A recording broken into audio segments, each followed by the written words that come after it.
মা বাবাকে কটু কথা বললে, মা বাবার সাথে অসম্মান প্রদর্শন করলে, মা বাবার খেদমতে অনীহা বা টালবাহানা করলে, এটা যে আমাদের জীবনে কত ভয়াবহ পরিস্থিতি তৈরি হয়, আখিরাতে আমাদের জীবনে যে কত বড় শাস্তির বিধান আল্লাহ তাআলা রেখেছেন, এই বিষয়টিও আজকে আলোচনা করব। মা বাবার বাধ্যগত সন্তান যারা হয়, আল্লাহ তাআলা তাদের এই পার্থিব জীবনেও বরকত দিয়ে যে পূর্ণ করে দেন, আল্লাহ তাআলার মেহেরবানি, সে বিষয়টিও আমরা আলোচনা করব ইনশাআল্লাহ। আল্লাহ তাআলা যদি আমাদেরকে তৌফিক দান করেন। সম্মানিত হাজিরিন, আল্লাহ কোরআন শরীফের মধ্যে বলেছেন, ওয়াকাদা রাব্বুক, তোমার রবের পক্ষ থেকে একেবারেই চূড়ান্ত সিদ্ধান্ত,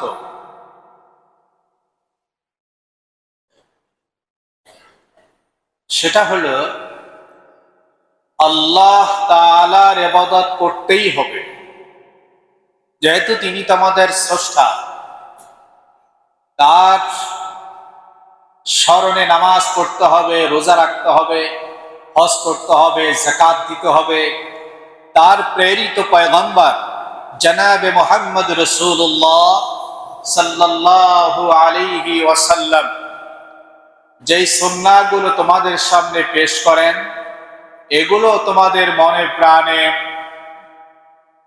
আন্তরিকতার সাথে এগুলো উপর তোমাদের আমল করতে হবে। আল্লাহ তাআলা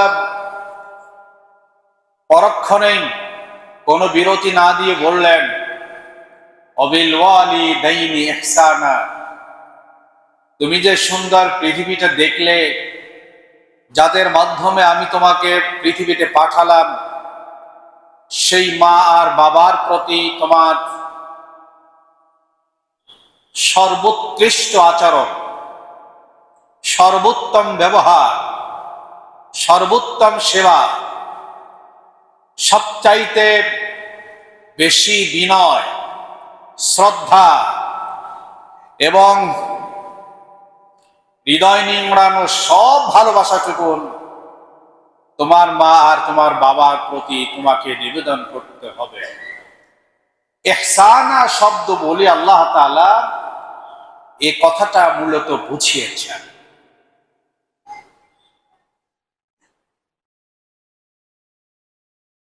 সম্মানিত হাজিরিন,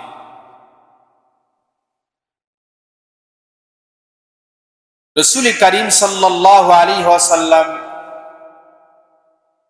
ইরশাদ করেছেন, ইমাম মুসলিম রাহিমাহুল্লাহ হাদিসটিকে নকল করেছেন,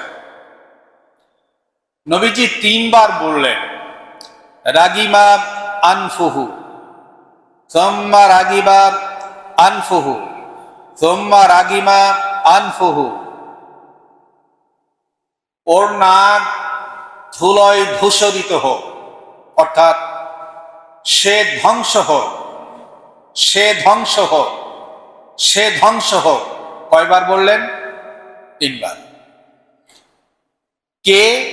কামান আদরাকা ওয়ালিদাইহি ইনদাল কিবার, যে ব্যক্তি মা বাবা দুজনকে বার্ধক্যে পেল, বৃদ্ধ অবস্থায় পেল, আহাদাহুমা আও কিলাইহিমা, দুজনের একজনকে অথবা দুজনকেই পেয়ে গেল, সুম্মা লাম ইউদখিলহুল জান্নাতা, অতঃপর মা বাবার খেদমতের মাধ্যমে সে আল্লাহর জান্নাতে প্রবেশ করতে পারল না, এমন হতভাগা, এমন ভাগ্যশূন্য মানুষ, সে ধ্বংস হয়ে যায়। কে বলেছেন? মুহাম্মদ রাসূলুল্লাহ সাল্লাল্লাহু আলাইহি ওয়াসাল্লাম, যার সুপারিশ ছাড়া কেউ জান্নাতে যেতে পারবে না, রাহমাতুল লিল আলামিন। যিনি উম্মতের জন্য জাহান্নাম থেকে মুক্তির জন্য হাসরের ময়দানে সেজদায় পড়ে থাকবেন। আল্লাহ তাআলা বলবেন, নবী আপনি ইরফা রাসাক ইয়া হাবিবি, আপনি আপনার মাথাটাকে একটু উঠান। আল্লাহ তাআলা বলবেন তার নবীকে, নবী বলবেন আমি মাথা উঠাবো না। নবী বলবেন কেন? ওয়ালা সাওফা ইউতিকা রাব্বুকা ফাতারদা, আপনার রব তো আপনাকে খুশি করবেন, আপনি মাথা উঠান। রাসূলুল্লাহ সাল্লাল্লাহু আলাইহি ওয়াসাল্লাম বললেন, ইন্নী লা আরদা, আমি তো খুশি হব না। আল্লাহ জিজ্ঞেস করেন কি হলে আপনি খুশি হবেন? বলে আমার গুনাহগার উম্মতকে যদি ক্ষমা করে দেন তাহলেই কেবল আমি মাথা উঠাবো আর খুশি হব। সেই নবী রাহমাতুল লিল আলামিন তিনি বলেছেন, ধ্বংস হোক, ধ্বংস হোক, ধ্বংস হোক যে মা বাপ দুজনকে বৃদ্ধ অবস্থায় পেল অথবা দুজনের একজনকে পেল, তাদের সাথে সৎ ব্যবহার করলো না, উত্তম আচরণ করলো না, উত্তম উচ্চারণ করলো না, বিনয় প্রদর্শন করলো না, শ্রদ্ধা নিবেদন করলো না, তাদের খেদমত করলো না এবং তার হৃদয়ের সর্বোচ্চ ভালোবাসা তাদের জন্য দেখাতে পারলো না, সে ধ্বংস হয়ে। আল্লাহ আমাদেরকে হেফাজত করেন। وقال رسول الله صلى الله عليه وسلم إن الله حرم عليكم حقوق الأمهات ووعد البنات ومنع وهات وكره لكم قيل وقال وكثرة السؤال وإضاعة المال। ইমাম বুখারী ইমাম মুসলিম রাহিমাহুমুল্লাহ অন্যায় হাদিসটিকে নকল করেছেন। রাসূলুল্লাহ সাল্লাল্লাহু আলাইহি ওয়াসাল্লাম বর্ণনা করেছেন, আল্লাহ তাআলা নিশ্চয় তোমাদের উপর হারাম ঘোষণা করেছেন, তোমাদের উপর নিষেধাজ্ঞা জারি করেছেন। কোন কোন ব্যাপারে? উকুকাল উম্মাহাত, মায়েদের সাথে নাফরমানি করতে, বাবার সাথে নাফরমানি করতে আল্লাহ তাআলা নিষেধ করেছেন। তাদের সঙ্গে বেয়াদবি করতে আল্লাহ তাআলা নিষেধ করেছেন, এটা হারাম, কবিরা গুনাহ। এবং সন্তানকে জীবন্ত কবর দেওয়াকে হারাম করেছেন আল্লাহ তাআলা। এরপর মানুষের অধিকার হরণ করাকে আল্লাহ তাআলা তোমাদের জন্য হারাম সাব্যস্ত করেছেন। মানুষের জায়গা সম্পদ লুটপাট করে খাওয়া, জবরদখল করে খাওয়া, চাঁদাবাজি করে খাওয়া, সন্ত্রাস করে খাওয়া, এটা তোমাদের জন্য আল্লাহ তাআলা হারাম ঘোষণা করেছেন, কবিরা গুনাহ। এবং আল্লাহ তাআলা খুব অপছন্দ করেন কিলা ওয়া কাল, অসংলগ্ন কথাবার্তা বলা, অহেতুক এবং অনর্থক চর্চা করা, এগুলো আল্লাহ তাআলা তোমাদের পক্ষ থেকে পছন্দ করেন না, চান না। ওয়া কাসরাতাস সওয়াল, মানুষের কাছে খুব চাওয়া চাই, নিজের স্বার্থের জন্য মানুষের দ্বারস্থ হওয়াটা, আত্মসম্মান বিসর্জন দেওয়াটা, ভিক্ষাবৃত্তি করাটা আল্লাহ তাআলা খুব অপছন্দ করেন। এরপরে নিজের উপার্জিত সম্পদকে অন্যায় পথে, অহেতুক পথে, শয়তানের রাস্তায়, গুনাহের রাস্তায় ব্যয় করাটা আল্লাহ তাআলা পছন্দ করেন না। আল্লাহ তৌফিক দান করুন। সহিহ বুখারীতে রাসূলুল্লাহ সাল্লাল্লাহু আলাইহি ওয়াসাল্লাম আরো বলেছেন, আল ইশরাকু বিল্লাহ সুম্মা উকুকুল ওয়ালিদাইন, আল্লাহ তোমাদের জন্য হারাম করেছেন, নিষিদ্ধ করেছেন, কোন ক্রমেই এর সুযোগ আল্লাহ তাআলা তোমাদেরকে দেন নাই যে তুমি আল্লাহর সাথে শরীক করবে আর আর মা বাবার সঙ্গে বেয়াদবি করবে, মা বাবার সঙ্গে চেঁচামেচি করবে, মা বাবার সাথে উচ্চস্বরে কথা বলবে, মা বাবাকে ঝাড়ি মেরে কথা বলবে, মা বাবাকে মারপিট করবে, মা বাবাকে গালিগালাজ করবে। এইটার অধিকার কোন সন্তানকে আল্লাহ তাআলা দেন নাই, এটা হারাম, কবিরা গুনাহ।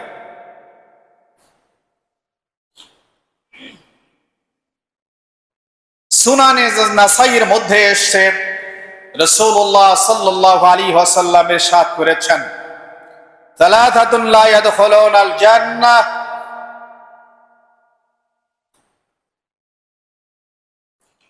সালাসাতুন লা ইয়াদখুলুনাল জান্নাহ, তিন ব্যক্তি জান্নাতে প্রবেশ করবে না। কয় ব্যক্তি? তিন ব্যক্তি।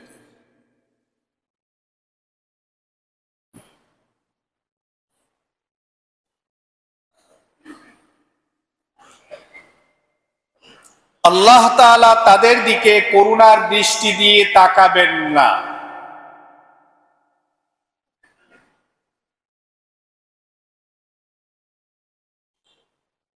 আল আক্ক লিওয়ালিদাই, তার মধ্যে একজন হচ্ছেন যারা আব্বা এবং আম্মার সাথে ভালো ব্যবহার করেন না, তাদের চিকিৎসা করান না, তাদের ভরণ পোষণ দেন না, তাদের সাথে সম্মানের চোখে দেখেন না, এবং মা বাবার সেবা শুশ্রূষা এগুলোর প্রতি ভ্রুক্ষেপ করে না। এরকম সন্তানের প্রতি আল্লাহ তাআলা রহমতের দৃষ্টি দিয়ে তাকাবেনও না এবং তারা জান্নাতে প্রবেশ করবেও না। যে সকল নারীরা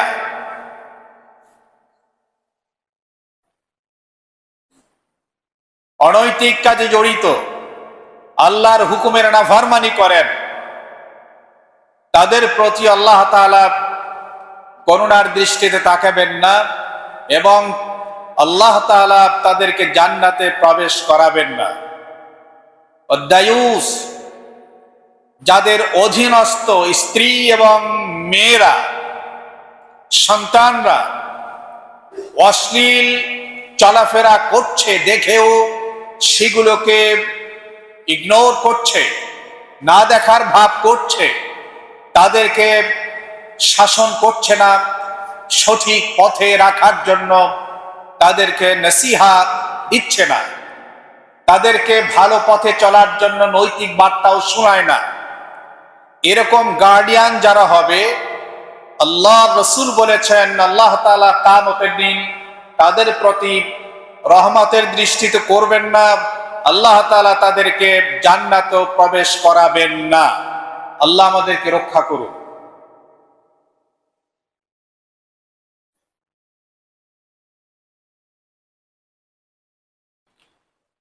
রাসূলুল্লাহ সাল্লাল্লাহু আলাইহি ওয়াসাল্লাম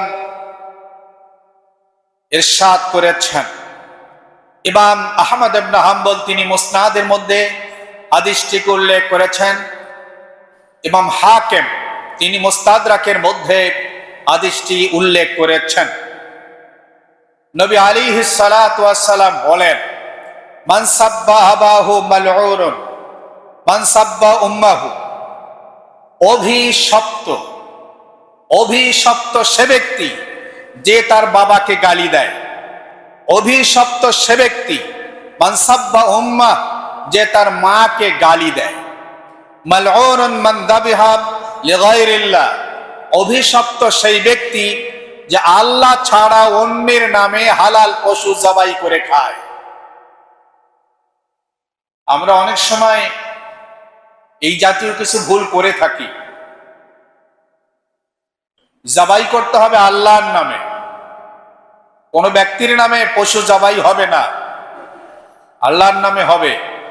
মানত করতে হবে আল্লাহর নামে, খানজাহান আলীর দরবারে না, আর কোন পীরের মাজারে মানত নয়, মানত করতে হবে আল্লাহর নামে।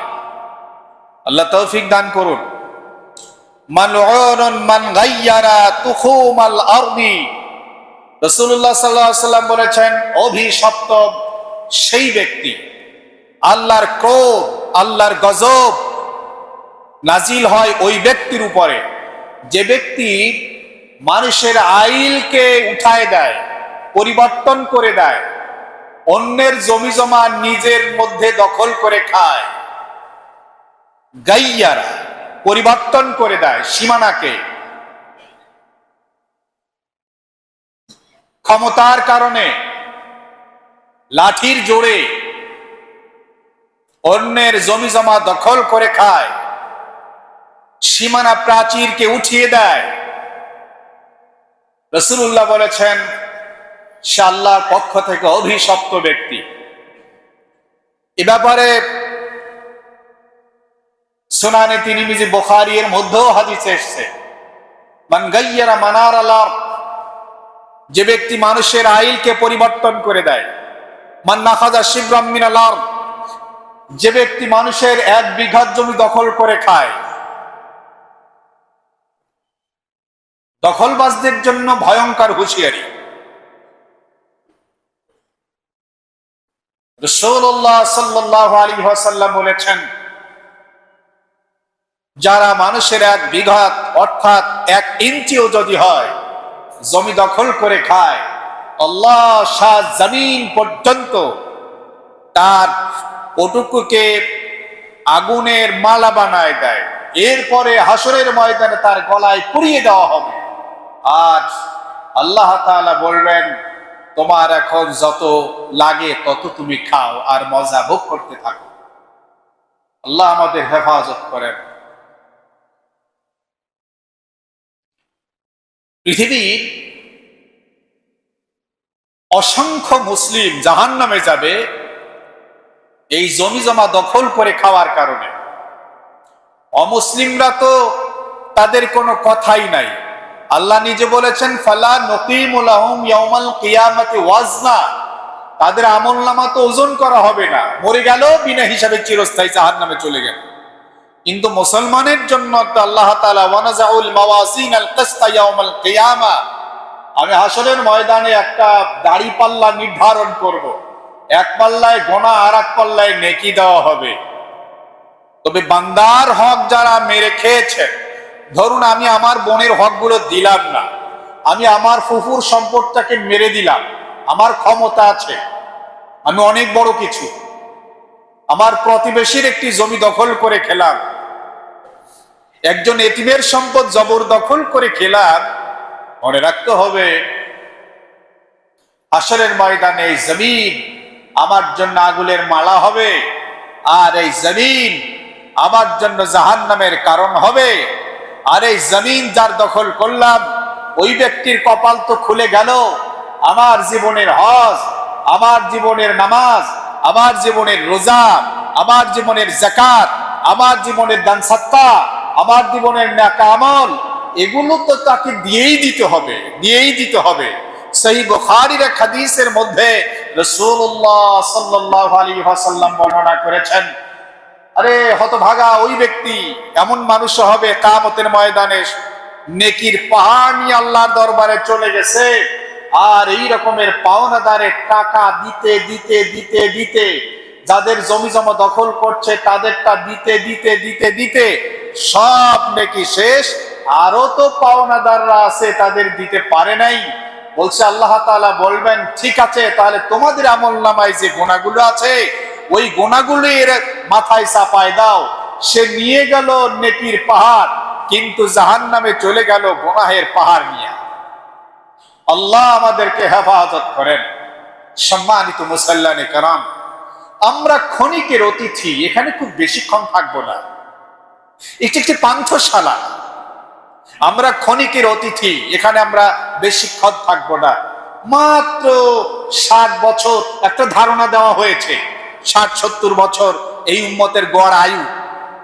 কেউ তো 20 বছরে চলে যায়, কেউ তো 10 বছরে চলে যায়, কেউ তো 30 বছরের নওজোয়ান চলে গেল, 40 বছরের জোয়ান চলে গেল, 50 বছরের মধ্যবয়সী লোকটা চলে গেল, 60 পর্যন্ত অনেকেই পৌঁছে না।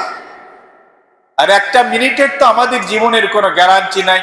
এই জন্য রাসূলুল্লাহ সাল্লাল্লাহু আলাইহি ওয়াসাল্লাম বলেছেন, তুমি এই দুনিয়াতে যতক্ষণ বাঁচবে ওই আন্দাজে তুমি আমল করো, আর আখিরাতে তুমি যতদিন থাকবে ওই আন্দাজে আখিরাতের প্রস্তুতি নাও।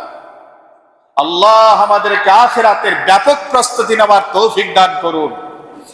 ভাই, আমার যদি হালাল পয়সা না থাকে, আমি না খেয়ে থাকলাম, কিন্তু জাহান্নামে তো যাওয়া লাগলো না। খুব ভালো খেলাম, খুব ভালো পড়লাম, খুব লাক্সারি লাইফ লিড করলাম, কিন্তু আমার মরণের পরে জাহান্নামে চলে যাওয়া লাগলো। আরে এই রকমের জীবনের কি দাম আছে? আসলের ময়দানে সেটা আফসোস করবে, মা আগনা আন্নি মালিয়া হালাকা আন্নি সুলতানিয়া। সূরা আল হাক্কার মধ্যে আল্লাহ তাআলা বলছেন, এই সম্পদ তখন তার জন্য আফসোসের কারণ হয়ে যাবে। আরে এত সম্পদ বৈধ অবৈধ ভাবে যে কামালাম, এই সম্পদ তো আজকে আমাকে রক্ষা করতে পারলো না। আমি যে এত বড় ক্ষমতা, এত বড় পাওয়ার আমি যে অর্জন করলাম, কিন্তু সেই ক্ষমতা তো আমাকে জাহান্নাম থেকে বাঁচাতে পারলো না। আফসোস করবে। মহতারাম হাজিরিন, আল্লাহ আমাদেরকে আখিরাতের ব্যাপক প্রস্তুতি নেওয়ার তৌফিক দান করুন। রাসূলুল্লাহ সাল্লাল্লাহু আলাইহি ওয়াসাল্লাম বলেন, মালউনুন মান কাম্মাহা আ'মা মিনাত তাহানিত তারিক। ধ্বংস ওই ব্যক্তি যে অন্ধকে সঠিক রাস্তা না দেখিয়ে খারাপ রাস্তা দেখায় দেয়, যেখানে বেটা গাড়ির নিচে পড়ে যাবে অথবা অন্যখানে পানির মধ্যে পড়ে যাবে অথবা গর্তের ভেতরে পড়ে যাবে। এই রকমের খারাপ পথ যারা দেখায় দেয়, সে আল্লাহর পক্ষ থেকে অভিশপ্ত। মালউনুন মান ওয়াকা আলা বাহিমাতিন।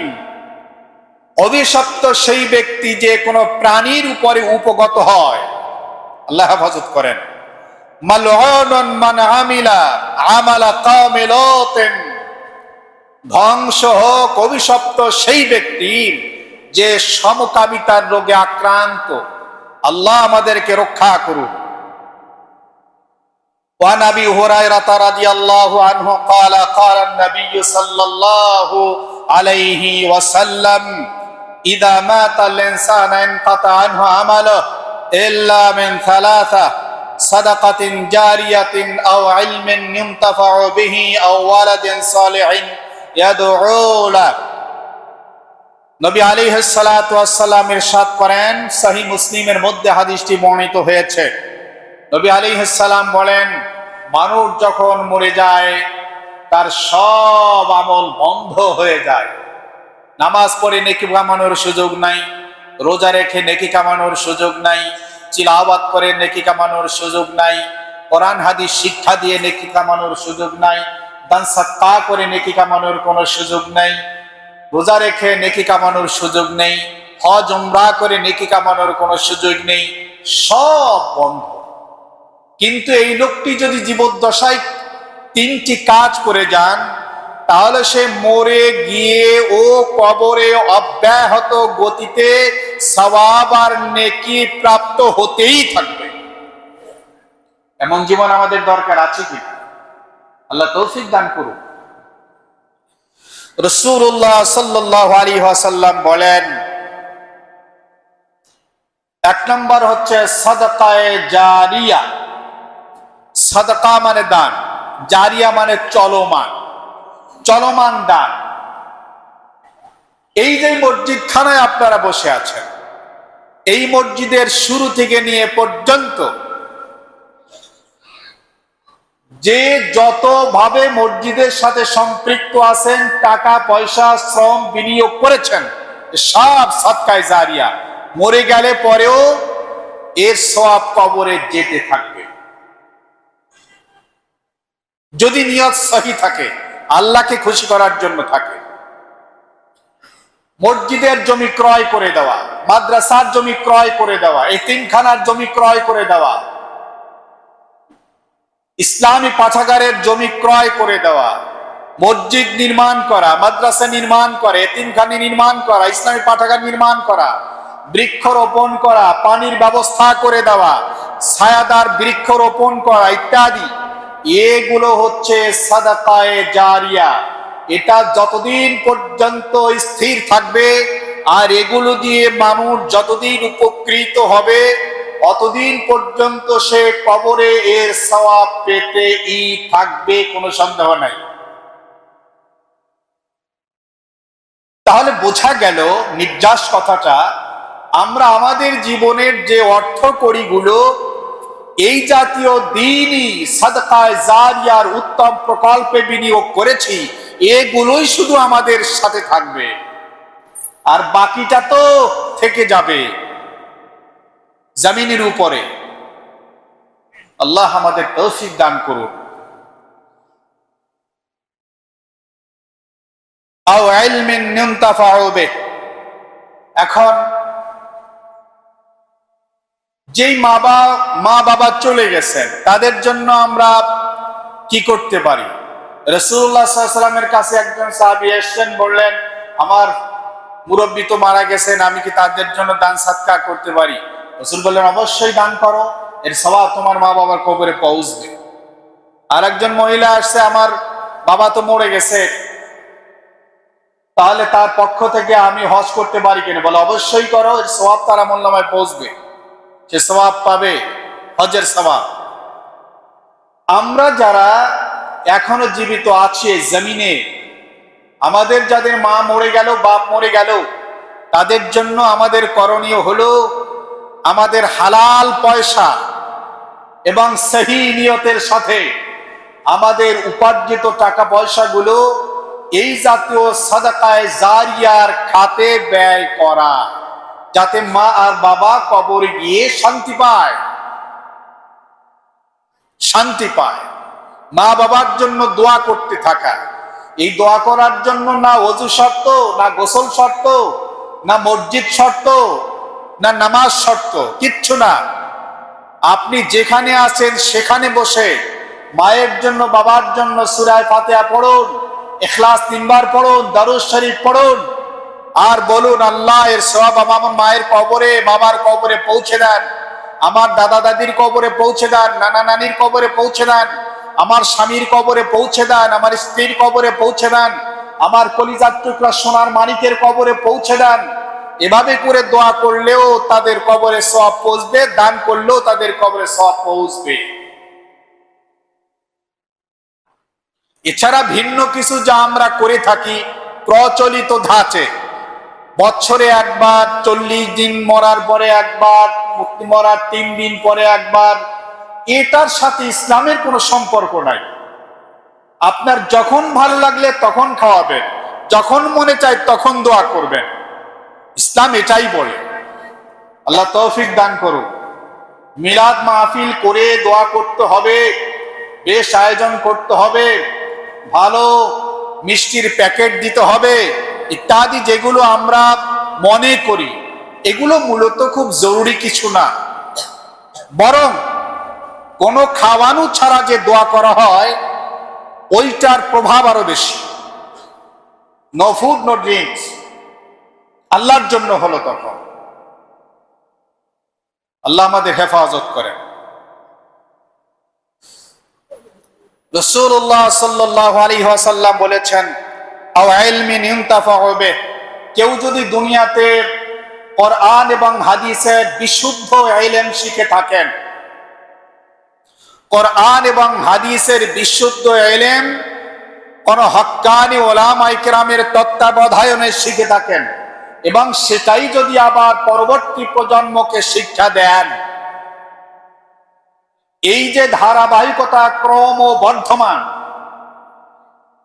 এই যে ক্রমধারা, এটা যেমন কিয়ামত পর্যন্ত চলতে থাকবে, আর কবরে যিনি চলে গেলেন তিনি কবরে কিয়ামতের আগ পর্যন্ত সওয়াব পেতেই থাকবেন। এই কাজগুলো যারা করেন তারা যে কত বড় ভাগ্যবান। আল্লাহ আমাদের তৌফিক দান করুন।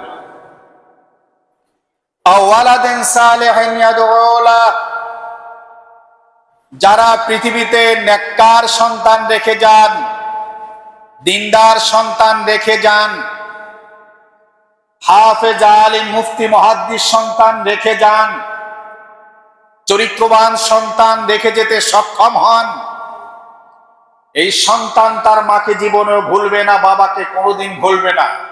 ও বছরে নয়, মাসে নয়, 40 দিন নয়, 3 দিন পরে নয়, বরং ও তো প্রতিদিন অন্তত 5 বার মা বাবার জন্য দোয়া করবে, জিন্দা থাকুক অথবা মৃত্যুবরণ করুক, করতেই থাকবে।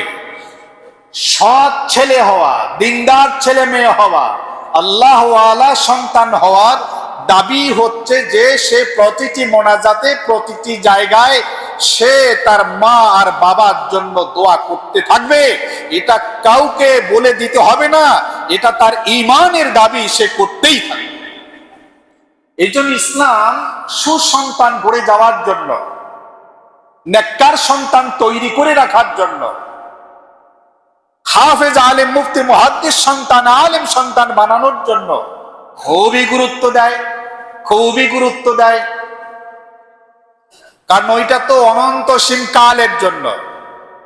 আমরা যেটার প্রতি খুব বেশি গুরুত্ব দেই সেটা হলো যালিকা মাবলাগুহুম মিনাল ইলম, এটা মাত্র ক্ষণিকের জন্য, কয়েকদিনের জন্য, কয়েকটা বছরের জন্য। আমরা যেই পরিমাণ সন্তানদের প্রতি গুরুত্ব আরোপ করি, এর চাইতে হাজার গুণ লক্ষ গুণ বেশি গুরুত্ব আরোপ করার দরকার ছিল।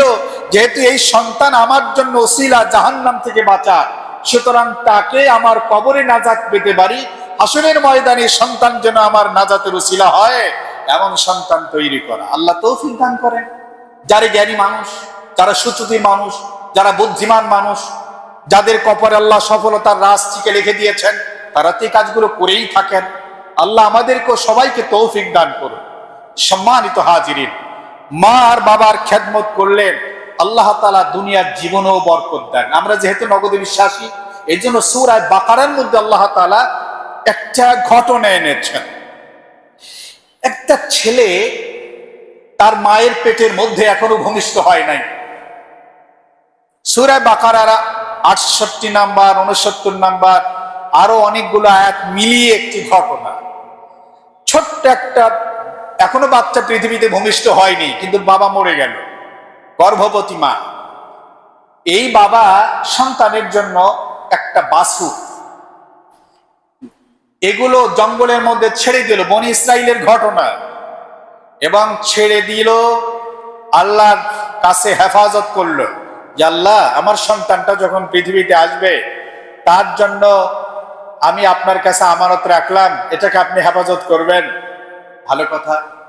সন্তান ভূমিষ্ঠ হলো, কিছুটা বড় হলো, গরিব মানুষ, মা ও জঙ্গলের পাশেই থাকেন। সন্তানকে একটু বড় হলেই কাঠ কাটার জন্য পাঠিয়েছে। কাঠ বাজারে বিক্রি করে 3টা ভাগ করে, 1টা টাকা সে আল্লাহ রাস্তায় দান করে দেয়। কেমন সন্তান! 1টা টাকা সে মায়ের হাতে দিয়ে দেয়, 1টা টাকা নিজের জন্য খরচ করে, সংসারের জন্য খরচ করে। রাত্রটা কিভাবে কাটায় বাচ্চার? বলে রাত্র যখন হয়, রাতটাকে 3টা ভাগে বিভক্ত করে। সমস্ত তাফসীরগুলোতে এই কথা এসছে। 1 ভাগ ইবাদত বন্দেগীতে কাটায়, 1 ভাগ সে ঘুমায়, আর 1 ভাগ মায়ের পাশে বসে থাকে মায়ের খেদমতের জন্য। এই হলো সন্তান। হঠাৎ করে একদিন মা বললো, বাবা, তোর বাবা তোর জন্য একটি বাছুর হেফাজতে রেখে গিয়েছিল জঙ্গলের মধ্যে, তুমি গিয়ে বলো, হে ইব্রাহিম এবং ইসমাইল নবীর প্রভু, আমার বাবা যে আমানত রেখে গিয়েছিল সেটা আমার কাছে পৌঁছিয়ে দেন। সঙ্গে সঙ্গে একটি গরু, একটি বাছুর চলে এলো। সেই গরুটি চলে এলো। আসার পরে সে যখন কাছে এসছে, আল্লাহ তাআলা তার জবান খুলে দিয়েছে। বলে, আপনি পিঠে চড়ুন। বললো, না, আমি পিঠে চড়বো না। তো এবার এই গরুটি বলছে, এই গাভীটি বলছে, যেই ঘটনাকে কেন্দ্র করে সূরা বাকারা, বাকারা মানে হলো গাভী, বাকারা মানে কি ভাই? গাভী। যেই ঘটনাকে কেন্দ্র করে এবার গাভীর জবান খুলে গেল। বলল, তুমি যদি আমার কথা অনুযায়ী আমার পৃষ্ঠে চড়তে, তাহলে আমি তোমার কথা শুনতাম না, কিন্তু তুমি তো তোমার মায়ের বাধ্যগত সন্তান, এই কারণে তুমি তোমার মায়ের অনুমতি ছাড়া আমার পিঠে চড়ো নাই, এখন তুমি যা বলবো আমি তাই শুনবো। নিয়ে গেল, মায়ের কাছে নিল। মা পরের দিন বললো, বাবা, এটাকে বাজারে নিয়ে যাও, বিক্রি করো, তবে 3 আশরাফি বা 3 দিনার এটা তুমি দাম হাঁকাবা এবং শর্ত দিবা যে এর পরেও আমার মায়ের অনুমতি হলে পরেই কেবল আপনাদের কাছে হস্তান্তর করবো। ভালো কথা। একজনে এলো, এদিকে একজন ফিরিস্তা হাজির হলো পরীক্ষা করার জন্য। বলে, ঠিক আছে, 3 আশরাফি আর 3 দিনার না, বরং 6 দিনার দিব, আমাকে দিয়ে দাও। বলো, অসম্ভব, আমার মায়ের অনুমতি ছাড়া। আমার মা বলছেন 3 আশরাফি আর 3 দিনারে বিক্রি করতে, এর বাইরে দেব না। শেষ পর্যন্ত চলে গেল। পরের দিন আবার আসলো। আসার পরে মা এবার বলে দাও, আজকে বলবা 6 দিনার। ওই ফিরিস্তা আবার আসলো, আসার পরে বললো গাভীটা বিক্রি করে দাও। দাম কত? বলে আমার মা বলছেন 6 দিনারে বিক্রি করতে হবে, তবে শর্ত মা যদি অনুমতি দেয়। এরপরে তো তোমার মায়ের অনুমতি দরকার নাই, তোমাকে আমি 12 দিনার দিয়ে দেই, 12 আশ্বাসী দিয়ে দেই। বলে আমি কখনোই দিব না। ছেলে আবার নিয়ে চলে গেল। এবার মা বলল, বাবা আমার মনে হচ্ছে তোমাকে একটা পরীক্ষা করার জন্যই মূলত ফিরিস্তা আসছিলেন, তো তুমি আজকেও গরু নিয়ে যাও। পরের দিন বলতেছে, বলবা ওই ফিরিস্তা আসলে পরে, ওই মানুষরূপী ফিরিস্তা আসলে পরে তোমাকে যখন জিজ্ঞেস করবে, তখন তুমি বলবা আপনি বলে দেন যে আমি কত হলে বিক্রি করব। তখন ওই মানুষরূপী ফিরিস্তা বললেন, মুসা আলাইহিস সালামের কওমের মধ্যে একটা ঘটনা ঘটছে। তারা 40 বছর পর্যন্ত হন্য হয়ে ঘুরে বেড়াচ্ছে। আল্লাহর পক্ষ থেকে একটা গাভীর বর্ণনা এসছে, এই রকমের গাভী মিলাতে পারে না। আর পৃথিবীতে একটাই মাত্র গাভী যা আল্লাহ তোমাকে দান করেছেন, সুতরাং এইটা তাদের লাগবেই। তুমি কোনো টাকা পয়সার কথা বলবা না, তুমি বলবা তারা যখন আসবে যে আমার এই গাভী জবাই করবে, এর চামড়া বিছিয়ে দেবে সমতল জায়গায়, এই চামড়ার মধ্যে যত পরিমাণ স্বর্ণের আশ্রাবি ধরবে, অত পরিমাণ স্বর্ণের আশ্রাবির স্তূপ যদি কেউ দিতে পারে, তাহলেই কেবলমাত্র গরু বিক্রি করে দেবে। আর এদিকে মূসা আলাইহিস সালামের কওমের মধ্যে একটা ঘটনা ঘটলো। ইন্নাল্লাহা ইয়া'মুরুকুম আন তাযবাহু বাকারা ওয়া ইয কাতালতুম নাফসান ফাদারাতুম ফিহা। আবিল নামের একজন ধনী মানুষ, তার একটাই মেয়ে। ভাতিজা ওই মেয়েকে বিবাহ করবে, কিন্তু চাচা তো সহজে মরছে না, এইটার সয় না, এই জন্য তাকে মেরে ফেললো। মেরে তার শত্রুর বাড়ির দরজায় গিয়ে লাশ ফেলে দিল। আর চিৎকার মারছে, আমার চাচার হত্যার বিচার চাই, এই খুনির বিচার চাই, যেটা হয় সাধারণত। এটা তো বনি ইসরাইলের আমল থেকে আসছে। উদর পিণ্ডি বুদর ঘাড়ে খুন করে সলিমউদ্দিন, জেল খাটে কলিমউদ্দিন। তো এইরকম ভাবে এখন তো বোঝা যাচ্ছে না যে এই ভাতিজা এত বড় দাবিদার, কেউ তাকে সন্দেহ করে না। মুসা নবীর কাছে গেলেন, মুসা নবী বললেন একটা কাজ করো, আমি তো আল্লাহর সাথে কথা বলেছি, আল্লাহ বলেছেন ইন্নাল্লাহা ইয়া'মুরুকুম আন তাযবাহু বাকারা, একটা গরু জবাই করে দাও। তো ওদের গরুর প্রতি ছিল অসম্ভব শ্রদ্ধা, কারণ গরুকে তারা হিন্দুরা যেরকম পূজা করে, ইহুদিরাও তো পূজা করত, তাকে অসম্ভব শ্রদ্ধা করত গরুকে। তো গরু তো জবাই দেওয়া যাবে না। যখন গরুর জবাই করা বললেন, বলে আপনি কি আমাদের সাথে রসিকতা করছেন না? কিন্তু কাজ হবে কি? পরের দিন আবার গেল। মুসা নবী একটু বলেন তো আমরা এখন কি করতে পারি? বলে একটা গাভী জবাই করতে হবে। ওদের মনে খুঁতখুঁতানি যায় না, আবার আসলো। আচ্ছা ঠিক আছে, যখন গরু জবাই করতে হবে, তাই গরুটা কেমন হবে একটু বিস্তারিত বর্ণনা দেন। হাদিসে আছে ওরা যদি একটা ল্যাংড়া গরু জবাই দিত তাতেও কিন্তু হয়ে যেত, কিন্তু ওরা এত পেঁচায়, এত প্রশ্ন করে, এত প্রশ্ন করে, শুধু প্রশ্ন করতেই থাকে, করতেই থাকে। এই জন্য আল্লাহ তাআলা ওদেরকে পেঁচায় রাখলেন। কি করলেন?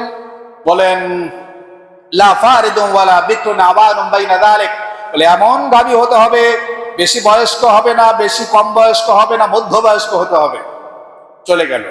আবার মনের ভিতরে খুঁতখুঁতানি, তাহলে রংটা কেমন হবে? মুসা নবীর কাছে এসে বললেন, ইয়া রাসূলুল্লাহ, আমাদের হে নবী বলুন রংটা কেমন হবে? তা বাকারাতান সাফরা ফাতুল লাউনহা তাসাববান নাযরিন, এমন গাঢ় হলুদ হতে হবে দর্শক যেন দেখে তাদের চোখে ধাঁধা লাগে এবং চমৎকৃত হয়, এমন গাঢ় হলুদ হতে হবে। আচ্ছা, বাড়ি চলে গেল। আবার মনের মধ্যে সন্দেহ, তাহলে এটা কিরকম হবে? এটা কেন দাগ টাক বা নিষ্কুলুষ হওয়ার কোনো ব্যাপার আছে কিনা? কালা দালুলুম তুথিরুল আরদ ওয়ালা তাসকিল হার, এমন গাভী হতে হবে যা ভূমি কর্ষণেও ব্যবহৃত হয় নাই, যা হাল চাষেও ব্যবহৃত হয় নাই, মুসাল্লামাতুল্লাহ শিয়াতা ফিহা, শরীরের ভেতর করে স্পট থাকতে পারবে না, এমন গাভী লাগবে। এখন তো ঘুরছে কত বছর? 40 বছর ঘুরছে, পায় না। শেষ পর্যন্ত এই ছেলের কাছে যখন পাইল, এনে জবাই করলো। আল্লাহ পাক বললেন ওর জিব অথবা কোন একটু গোশত ওই আমিল যে মরে গেল তার ওখানে যখন লাগাই দিল, সঙ্গে সঙ্গে সে জিন্দা হয়ে গেল বলল আমাকে কেউ খুন করে নাই, আমাকে আমার আপন ভাতিজা খুন করছে। যেহেতু আমার মেয়েকে বিবাহ করবে, সে সমস্ত সম্পদের মালিক হবে, আমি কেন মরি না তাড়াতাড়ি, এই জন্য তার যন্ত্রণা তৈরি হয়েছে, এই জন্য আমাকে খুন করছে, আর কেউ খুন করে। মহতারাম হাজিরিন, এই ছেলেটি মায়ের খেদমত করার কারণে কত বড় বরকত পেল। আল্লাহ আমাদের তৌফিক দান করেন। আমরা মৃত্যু পর্যন্ত মা আর বাবার খেদমত করব, সর্বোচ্চ বিনয়, সর্বোচ্চ ভালোবাসা আর সর্বোচ্চ শ্রদ্ধা মিশ্রণ করে মা বাবার খেদমত করব ইনশাআল্লাহ। আল্লাহ তৌফিক দান করুন, আল্লাহ খুব কবুল করুন আমাদেরকে, দুনিয়া থেকেই যেন জান্নাত কামাই নিয়ে যেতে পারি। আমিন ওয়া আখিরু দাওয়ানা আলহামদুলিল্লাহি রাব্বিল আলামিন।